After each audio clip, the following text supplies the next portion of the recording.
Howdy. The one, the green.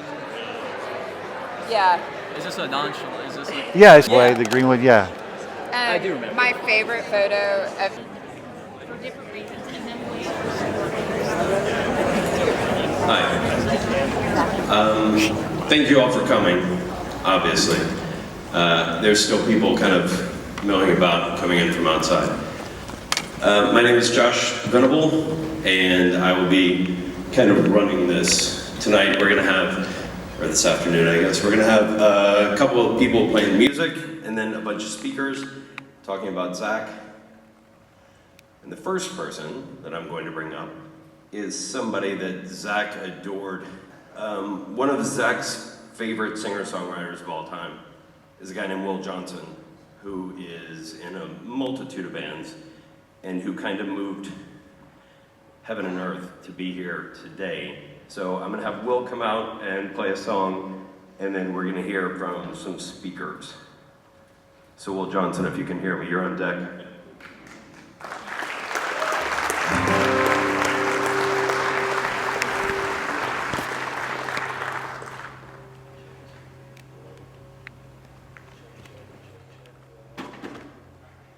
Check, check, there we are. Where are you now?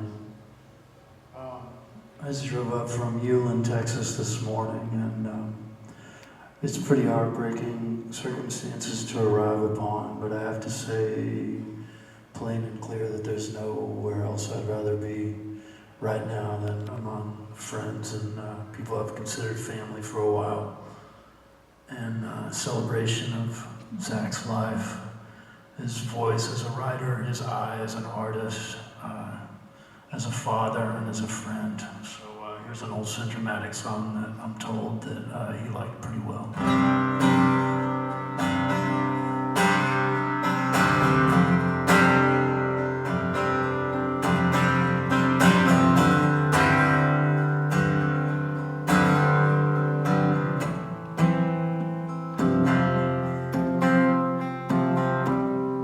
Am I the manager? Am I not? She's out of waiting across the lot. If you could inform us now, I mean I am of a lot. To be predictable, try your call. Exaggerated, try or not. If you could just tell us how that you knew. And forever is such a long, long time. At least it was the last time I checked. And forever is such a strong, strong word. At least it was the last I knew.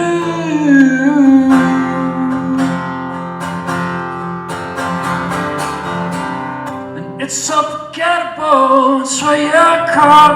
And exasperated, that's why I'm not. If you could just tell us now, it'd be cool. So am I the manager? Am I not? She's out of running across the lot. If you could just tell us how that you knew. And forever is such a long, long time.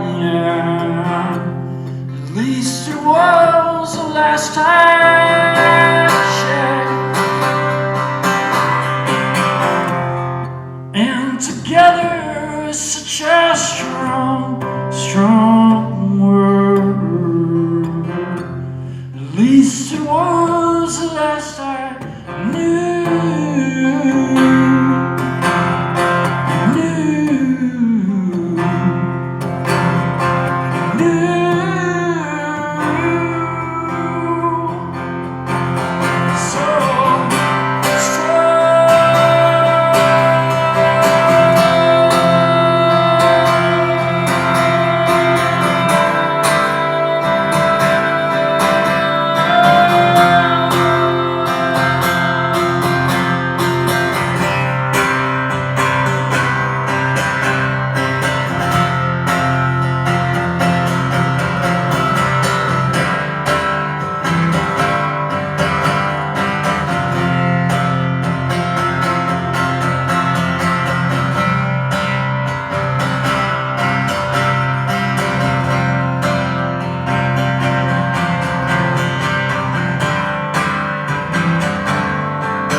Will's going to play a little bit more in a little while, as well as Pleasant Grove. But before that, we wanted to have some speakers come up and talk about what Zach meant to them, and we picked all the people that kind of knew him best. And so first up is going to be Zach's brother, Scott, which I know that a lot of you got to meet outside. He looks like a bald version of Zach. It's like, they look like the exact same person. It's creepy and weird and scary.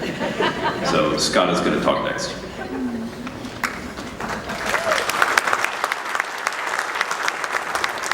I guess in the words of President Obama, who the hell wants to follow Will Johnson, right? I mean, next person up. Well, this is, first of all, thank you everyone for coming out.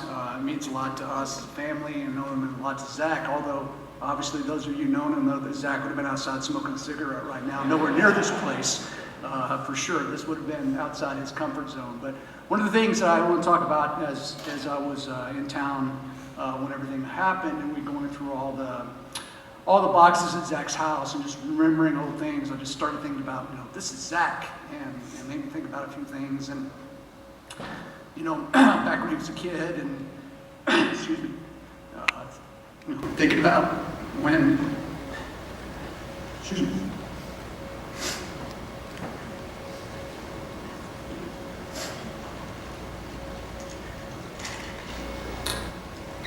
thinking about his first 2 years of his life. Zach said no words at all, literally 0 words, to become a famous writer, a famous critic, voice of so many bands in Dallas that we talked about. That was Zach. Think about a kid who thought Star Wars was literally the everything that you could imagine that a 7-year-old boy would be.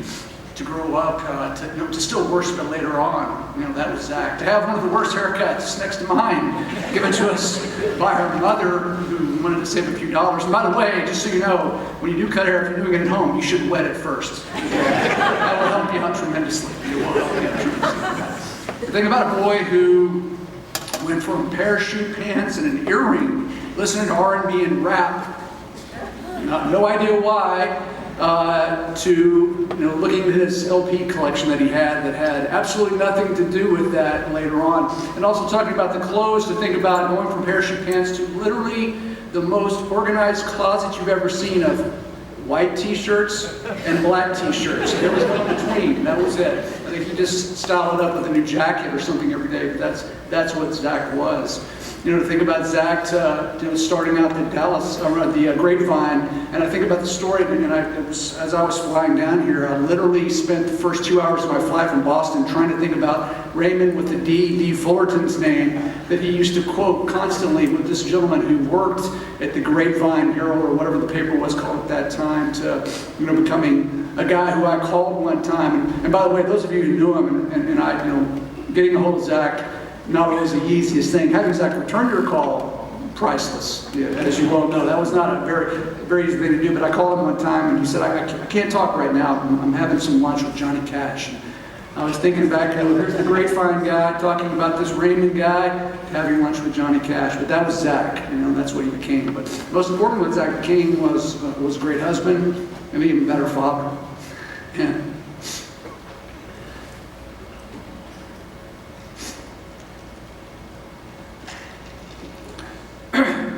I think that's how he would be remembered more than anything else.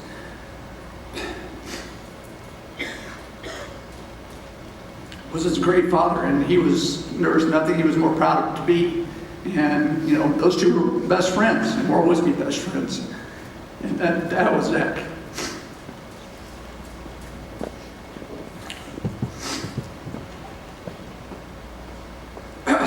Last thing that I want to say before I stumble off the stage. It was a hell of a time to quit drinking, by the way, for me. I should actively thinking about starting back up there shortly.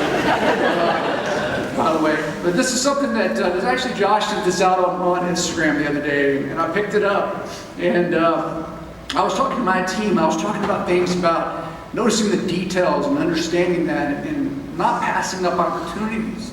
And I just want to read you a passage from A Pedestrian's Recent History of Dallas, which we have the great slideshow here of all the pictures that he had, and many more. Got thousands of pictures that you guys follow on Instagram would always see that. So read a little passage from that, kind of talking about what I meant. As I started walking more and more, I came to understand that most places, all places, were much closer than I thought. I found I could get from anywhere to anywhere else in about 20 minutes if I wanted to. I didn't always want to.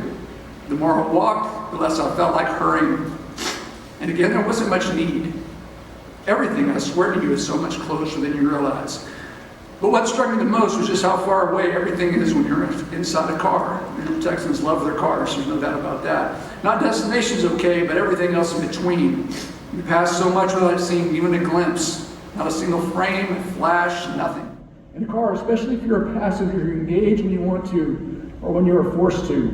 And even though you think you're vigilant and observant, you'd be stunned at what you don't notice of a 5-minute drive. The difference between what you see in the car and what is actually there will make you feel dumb if it were pointed out to you. Here's what I can tell you. You don't know what you're missing. You don't know that you don't know. After I'd walked every block of downtown Dallas and all the alleys and cut-throughs and parking garages and tunnels and sky bridges and everywhere else my feet could take me, I told a friend of mine that I had nothing else to shoot. He gave me, accidentally, I'm almost positive, perfect advice. Just go shoot it all again, he said, and so I did. What I realized is that I still wasn't seeing because I still wasn't looking. You can't ever stop looking if you want to see, because nothing else is ever the same. Maybe you stumbled onto the ideal composition, okay? But the sun is yet to shine in the exact same way on the exact same thing.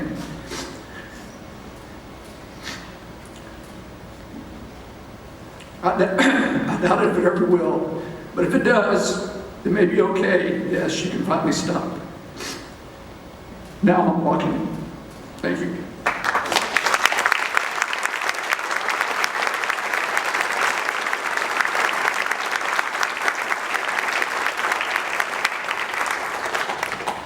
So a lot of you in the audience, I can tell it's like Deep Ellum 1999 in here. I've seen more bands here than I have in years, I think. And Zach and I kind of came up at the same time where I was working on the radio and he was working at the Observer at first, after his ill-fated Grapevine Sun tenure that he had for a very short time, before moving on to American Way and D. And there were so many bands that not only did he champion because he respected their work, but also that he ended up becoming friends with, because while in his music style, he could be very gruff, don't get me wrong. He could eviscerate the worst band on the planet with 3 or 4 sentences, and it was fantastic to watch because there are a lot of terrible bands in the world. But there were a lot of great bands in the world as well that he did just love with every fiber of his being, like I said about Will. And another band that Zach was very, very into, a band that we grew up listening to, was the band Pleasant Grove. And they're going to play in a second, but before they do, they wrote a piece for Zach, especially for this. So we're going to hear that, and then Pleasant Grove we're going to play.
Hello? Ugh, I hate doing this stuff, I'm sorry. Hi everyone, I'm Nikki, I'm Isaac's mom. Thank you so much for being here today. I just have a few things I wanted to say. On behalf of Isaac and I, first I want to thank everyone who sent condolences to Isaac.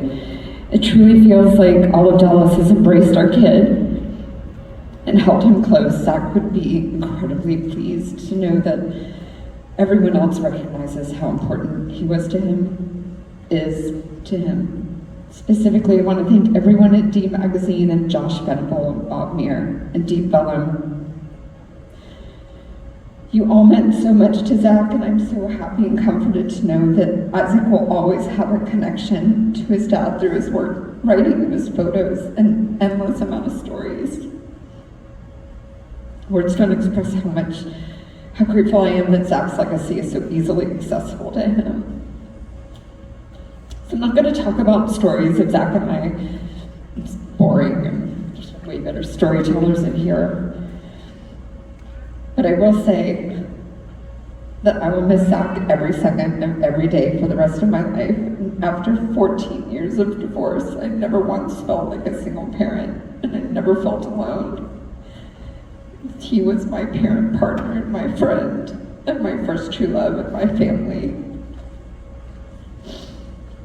My heart breaks for Isaac first and foremost, and I'm so sorry, babe. My heart breaks for his family and Marlo, and by the way, everybody keeps asking if Isaac's taking her to college. And for his friends and for the city that he loved, because he loved Dallas so much. And for me, thank you.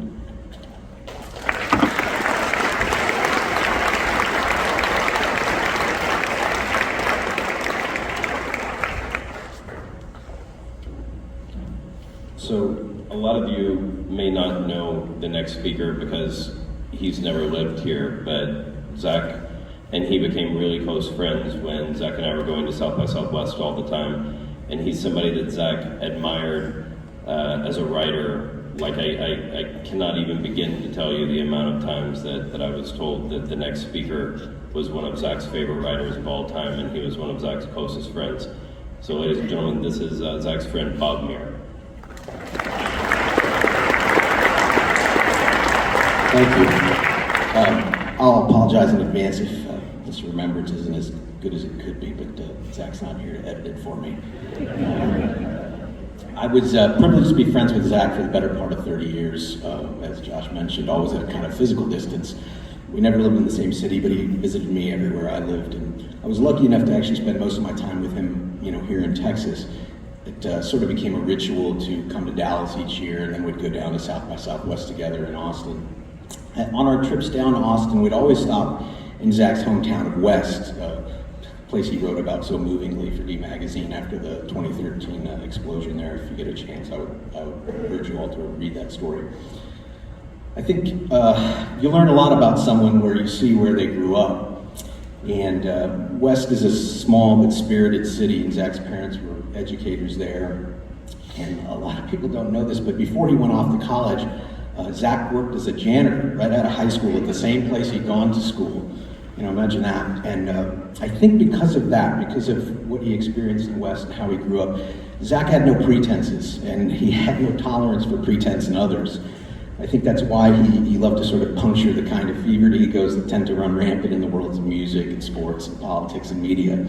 And it's partly why he was such a great rock critic and an incisive investigative reporter and a compelling media columnist. As an example, I remember very vividly one South by Southwest, this was probably in the year 2000. Zach was working for The Observer then, and he was crashing at his colleague Robert Wolanski's luxury suite at the Driscoll Hotel, a bill which I'm sure The Observer is still probably paying off. Anyway, Zach and I got into the elevator at the hotel, and just as we did, a woman got in who turned out to be an executive at a record company, and this other guy walked in who turned out to be a band manager. And as the elevator was going up, the two of them got to talking, the sort of usual music biz chit-chat, just to say shit. But anyway, the guy, or at one point the woman finally said to the guy, "So what kind of music does your band play?" And this guy, without missing a beat, without a trace of humor or irony, said, "They're a post-millennial urban dreamscape band." Well, I remember the look on Zach's face when he heard that. He made that face he always did when something struck him as ridiculous. They're like... Laughing, Zach just turned to the guy and just went, "Come on, buddy." I think, like his fellow Texan Tommy Lee Jones, Zach did not sanction any buffoonery. So, you all know that Zach wrote a remarkable biography of Dimebag Darrell of Pantera. He wrote a beautiful personal memoir about his and his son Isaac's relationship to basketball and Dirk Nowitzki. However, since the non-disclosure agreement is no longer enforceable, I can tell you now that Zach also ghost-wrote the memoir of the infamous Swedish heavy metal guitarist Yngwie Malmsteen. Now, because Yngwie Malmsteen, God bless him, he is a bit of an egomaniac and a somewhat ridiculous person in general, this was a fairly thankless task for Zach. But because he was such a pro, he couldn't help but want to make the book good, to make it artful somehow.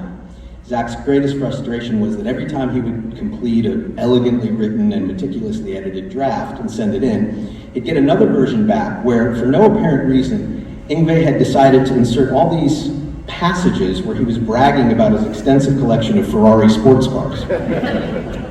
So Zach would dutifully cut all that out and send it in again. Back would come another edit with even more passages about Ferrari cars in all different places. I think it drove Zach slightly crazy, and he eventually sort of gave up the battle of wills, but even years later, he was still frustrated by this. I remember the last time I talked to him, his voice would sort of go up when he was really frustrated, and he just said, "Man, that guy would not stop talking about his goddamn Ferraris." That was the feisty side of Zach, but the truth is Zach, in addition to being smart and talented, was a fundamentally decent person. It radiated out of him like a light, even if he sometimes tried to hide its glow. But everyone saw it. This included the people he wrote about in Dallas, whether it was Dirk or Erykah Badu or Mark Cuban. Even people he wrote about honestly, sometimes critically, they all respected him. I think there was something pure in Zach that people recognized almost universally. I saw that in the incredible outpouring after he died. Folks who didn't know him, or perhaps only knew him through his writing, still perceived his essential humanity and his goodness, and were touched by it. But the thing I admired most about Zach was that he continued growing and changing every day of his 50 years. He kept evolving as a man, as a friend, as a father, as an uncle, and as an artist. Imagine being as gifted and talented a writer and editor as Zach was, and then in your mid-40s suddenly becoming a truly world-class photographer, which he did. Zach's photos were an extension of how he lived and how he saw the world, from the angles that no one else considered, offering a view from the margins. He had the ability to find the beautiful details in the everyday things that most people overlooked or never bothered to see. There was an inherent grace in his pictures, like there was in everything he did. Zach's evolution extended to his very physical being, as some, or maybe most, in recent years, Zach got seriously into working out and was incredibly disciplined about it. He'd wake up at dawn every day and would go to a park rather than a gym, using whatever he found there, the basic elements, a bench, a pull-up bar. He did these incredibly rigorous old school workouts. I used to joke that he was living out the training montage in Rocky IV. Rocky's in the mountains of Russia and carrying logs on his back and pulling an ox cart. But Zach did that, he transformed himself. When he came and visited me a few months ago, I sort of caught him outside. He was sunning himself, stripped to the waist, looking completely shredded and just reading, as he often did, some massive novel, 800-page novel. I mean, he was a voracious reader. He devoured books. And I looked at this fit, mature intellectual, this accomplished author, this silver-haired father of a grown son, and I sort of scratched my head to kind of reconcile that with the baby-faced, bourbon-drinking smartass I had met 27 years before. But it was the same guy. You see, Zach contained multitudes. One of the last things Zach posted was a quote from Raymond Chandler's The Long Goodbye. In fact, I think he named his kitten after Chandler's famous private eye character, Philip Marlowe. Anyway, Chandler once said that without magic, there is no art. Without art, there is no idealism. Without idealism, there is no integrity. Without integrity, there is nothing. When I think of Zac and what he did in his life, the stories he wrote, the books he authored, the pictures he took, the family and the son that he loved more than anything, those are the words that come to mind.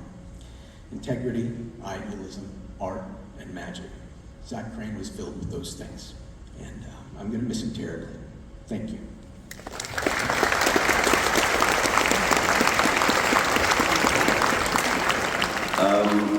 We've already heard from Will one time today. Will has, like I said earlier, been in a multitude of bands.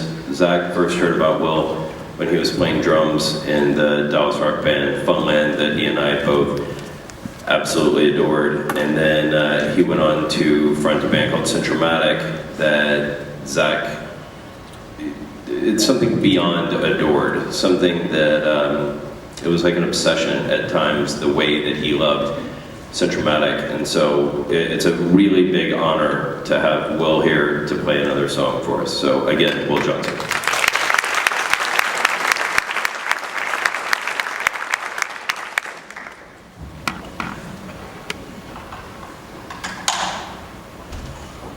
I'm at a loss because the only songs I prepared were post-millennial urban dreamscape.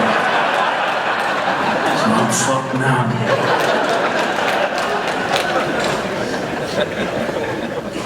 Josh called and asked if I would come up, and of course, yes, the answer was absolutely yes. But you understand that I only have like 3 songs that are relatively close to happy. And he said, that's okay. And this is not one of them. But at the end, it at least sounds sort of happy, so we'll just go with it.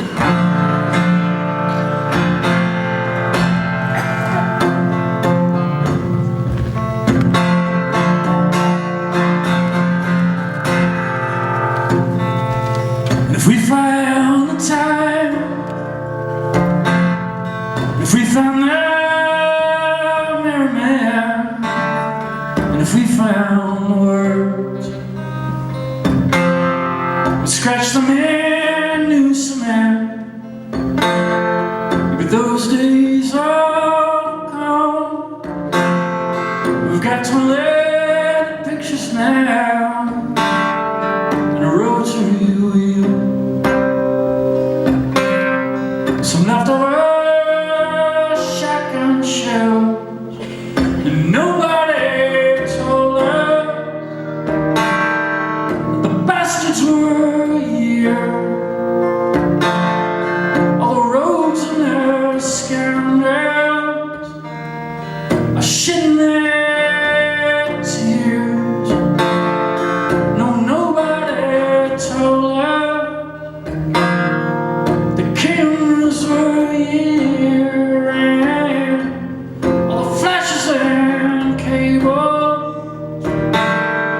And someone please save us. It's a request. It's turning your uniform, your medallions and pins, with the Aries and Capricorn, and file your complaints with this rookie officer. He'll lend you his smile, he'll lend you his stiffest steel.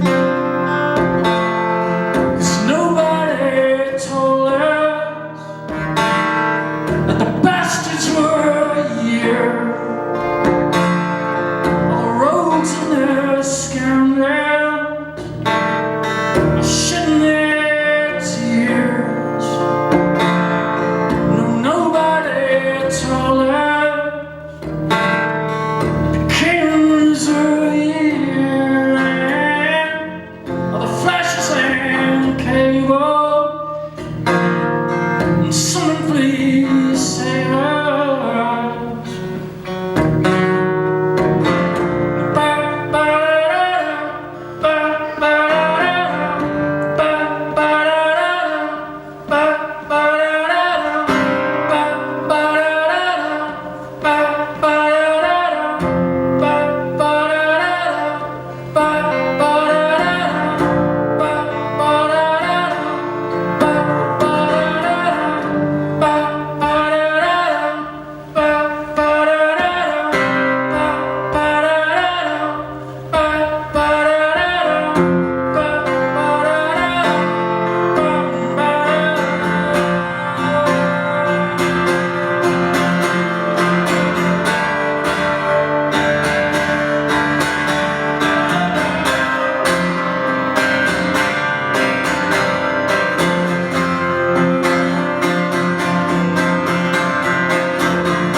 Pleasant Grove are going to play again in just a minute, but before they do, I wanted to bring up Scott's sister, Samantha, who I think I've talked to more in the last few months than I have in the last few years, but I couldn't think of somebody who would be better to tell embarrassing stories about Zach than Samantha, ladies and gentlemen.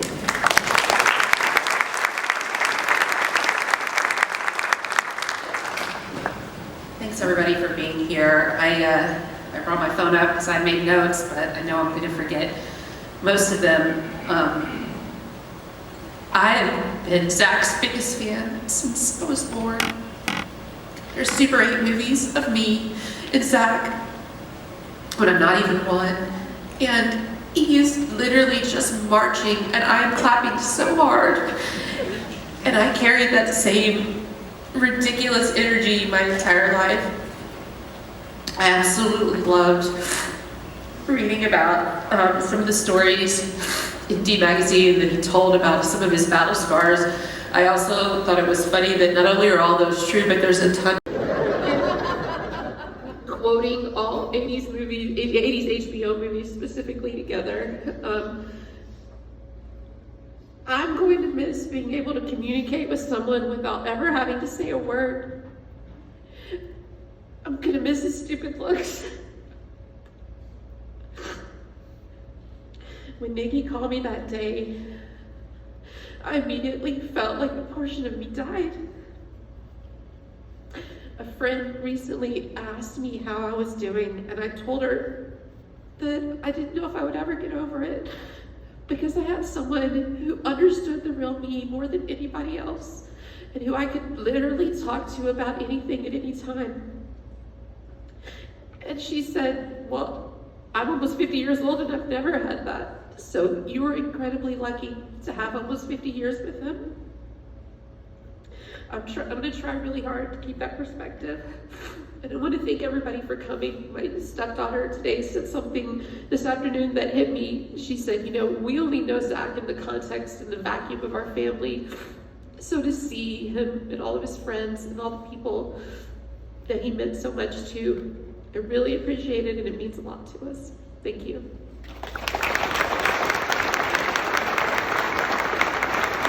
Feel the sorrow, but I can also feel the happiness. And I was staring at the photos and growing up in Dallas and growing up in Pleasant Grove, just walking around downtown as a kid because I didn't have anywhere else to go. I know every one of these places, every spot, and it's incredible. You know, what's really cool is that I didn't know we shared the same eye too, so that's really cool. Anyway.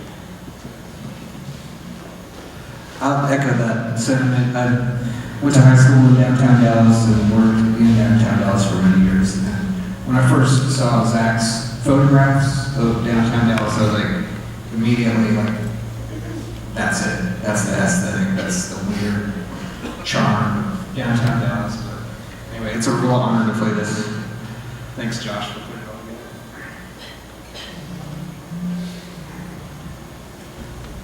The song's called Solid System.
So we're here at the end.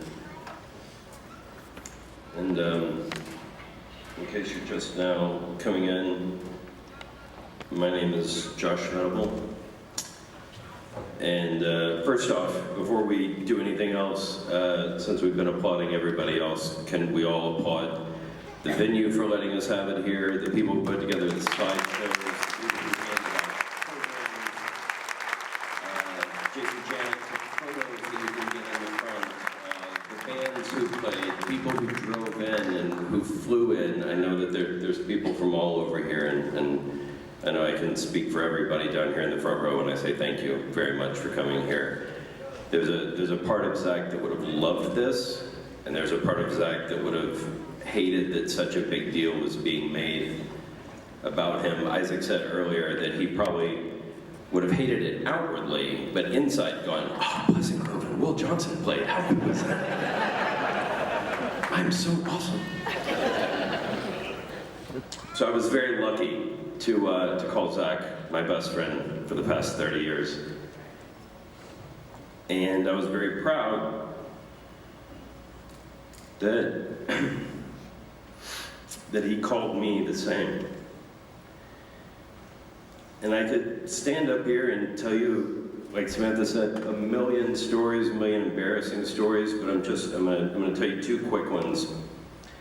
The first of which, a lot of people have asked me, a lot of people have asked a lot of his friends where his, like, this Forrest Gumpian obsession with walking came from. Which, by the way, that's how all the photos started, because he was out walking all the time on his lunch break or whatever. And by the way, all these photos that you see, a lot of them are collected in one of the books, which, by the way, there is a QR code on the back of your programs that you can buy. And I think I have an idea of where the obsession with walking came from. One of our closest friends, this guy Adam, that we grew up with, was having a wedding reception out in Grapevine. And my mom had driven Zach and I there, and at the end of the reception, we're all standing around. My mom says, you know, get in the car, let's hit the brakes. And Zach looks over at me and says, let's walk. And I looked at him and I said, what you talking about, Willis? Like, we're not walking. Like, Henry Ford had been in the car so we don't have to walk. Like, it's 5 miles. It's the middle of summer. It's Texas. We're in dress shoes. We're in suits. We're not walking. And like Bob said earlier, where Zach had these looks and he kind of gave me that one and goes, come on. I was like, I don't want to. And he goes, come on. So, not for the first time and not for the last time in my life, I acquiesced and said, sure, fine, let's walk. So like 30 minutes into it, we are just raining sweat, right? I mean, it is so hot. And I look over and I said, why did we do this again? It's like, I don't know, whatever, it sounded like a fun time. It wasn't a fun time. Let me tell all of you right there, we each lost like 8 pounds that day. But it was something that best friends do. When you don't want to do something, but you know the other person does, just enough to get you over that hump, and you go, all right, fine, sure, whatever. I'll walk 5 miles with you through 105-degree temperature in suits and dress shoes. It sounds like a blast. It wasn't, but it's what best friends do.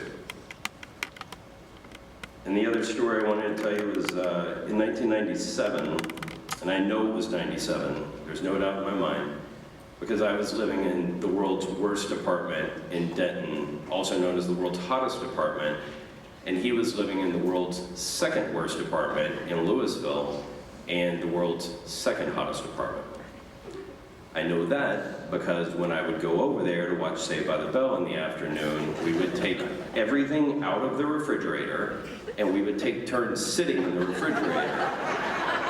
And we could see the TV, and so one person was on the couch and the other person was in the refrigerator watching Saved by the Bell.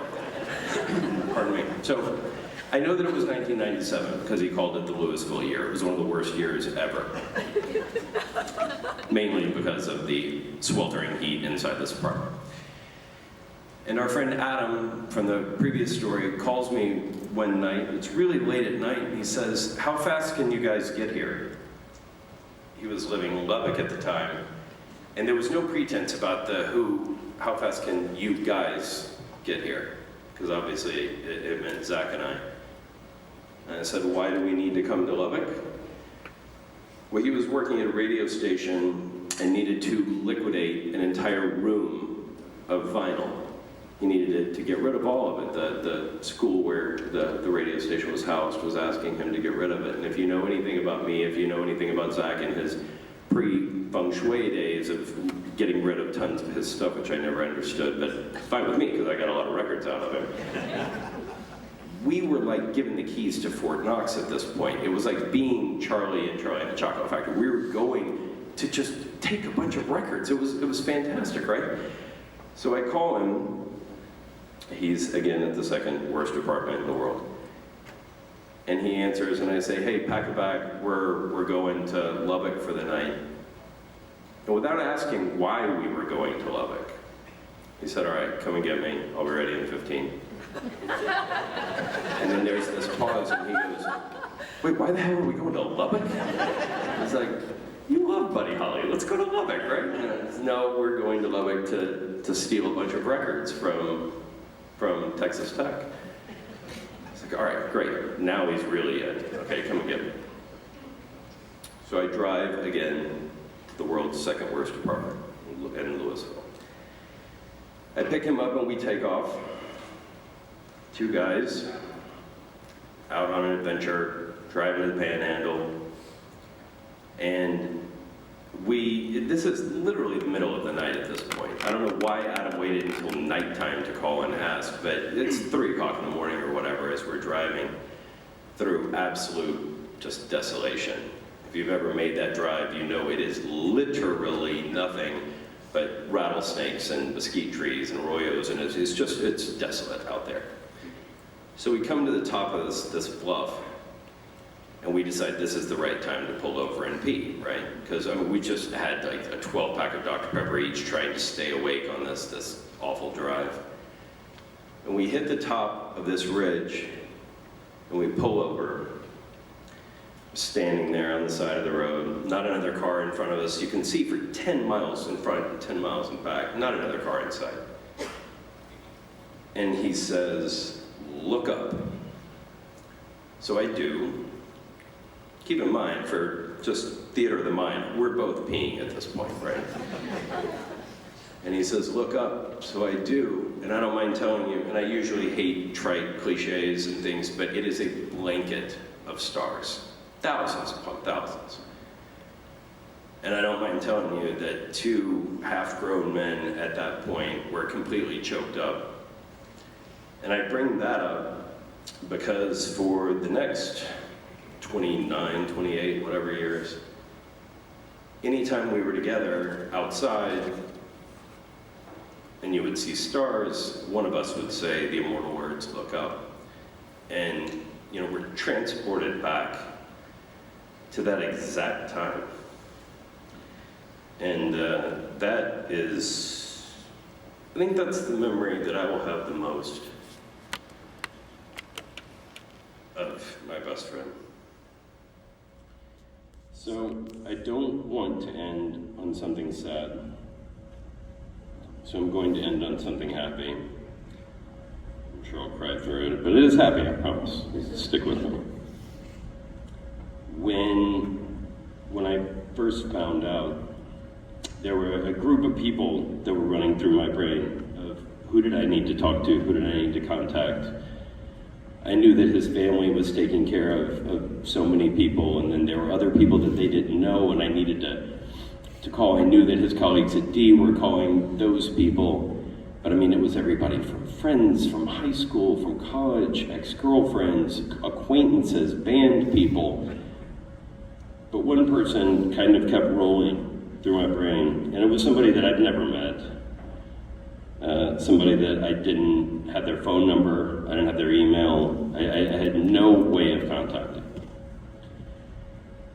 But by hook or crook, I got through to somebody who got through to somebody who got through to somebody that Zach had written one of his books about.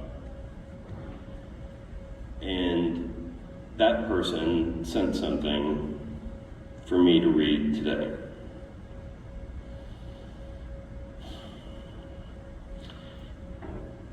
it's for everybody, but essentially it's for one person in this room. So I will read that now.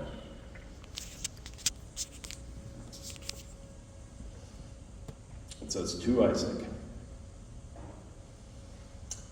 So many of us in Dallas were devastated to hear about your father's passing. He and his work made such a tremendous mark on the city. I have been covered by countless journalists over the years, where your dad's writing and enthusiasm about the Mavericks and me always stood out. This was long before the wonderful book that he wrote. Everything he wrote had a way of touching people. He always spoke with great admiration for my career, and I can tell you today that the admiration will always be mutual. I know that words can be of little comfort at a time like this, but I also know that Zach will be forever remembered fondly by this community. And I don't want to show up Bob, who's a real writer, who is up here, but this is an NBA player. Let me read that one part again, because I'm not sure that there is a more eloquent way of putting why we are all here. It says, I know that words can be of little comfort at a time like this, but I also know that Zach will be forever remembered fondly by this community. And it's signed Dirk Nowitzki. So on that note, thank you all for coming. We'll all be out there in the lobby. Zach would have, like I said, absolutely been floored that so many of you came such long distances, or came in general. The bands played and everything else. So thank you all very much for coming.